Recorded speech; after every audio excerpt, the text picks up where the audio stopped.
திராவிட முன்னேற்றக் கழகத்தின் அமைச்சர் மருத்துவமனையில் அனுமதிக்கப்படுகிறார். கைதுக்கு பயந்து சற்று முன் கிடைக்கப்பெற்ற மிக மிக முக்கியமான செய்தி ஒன்று வெளியாகி உள்ளது.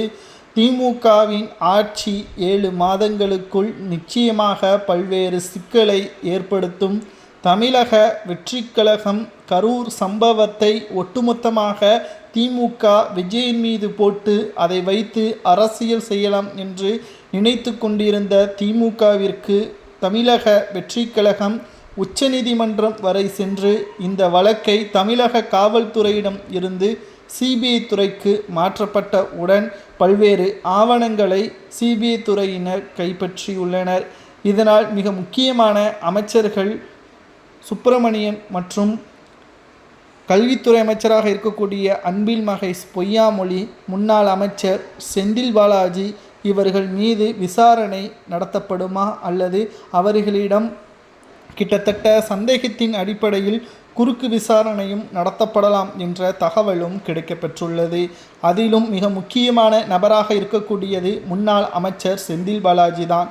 தற்பொழுது எப்போ வேண்டுமானாலும் கைது செய்யப்படலாம் என்ற அச்சத்தில் இருக்கக்கூடிய செந்தில் பாலாஜி அவர்கள் மாதம் ஒரு முறை உடல் பரிசோதனை செய்வதற்கு மருத்துவமனையில் அனுமதிக்கப்படுவார். அதே காவேரி மருத்துவமனையில் மீண்டும் அனுமதிக்கப்பட்டிருப்பதாகவும் ஒரு சில நாட்களில் வீடு திரும்புவார் என்றும் கூறப்படுகிறது.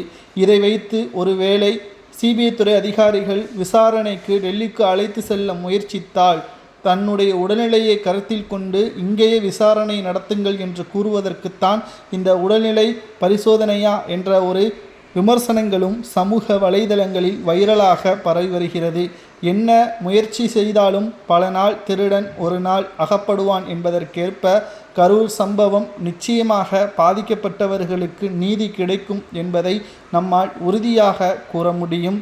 2026 சட்டசபை தேர்தலில் திமுகவை தனித்து தமிழக வெற்றிக்கழகம் எதிர்க்க முடியாது என்பது விஜய் அவர்களுக்கு இப்பொழுது நன்றாகவே புரிந்திருக்கும்.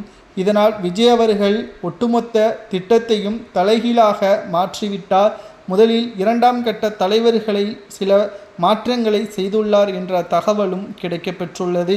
இரண்டாவதாக அதிமுக தலைமையில் தமிழக வெற்றிக்கழகம் கூட்டணி வைப்பதற்கான பேச்சுவார்த்தையும் நடத்தப்படுவதாகவும் இதற்கு மிக முக்கியமான காரணம் திமுக ஆட்சியை கலைக்க வேண்டும் என்ற உறுதியுடன் விஜய் அவர்கள் இருப்பதாக தகவல்கள் கிடைக்கப்பெற்றுள்ளது.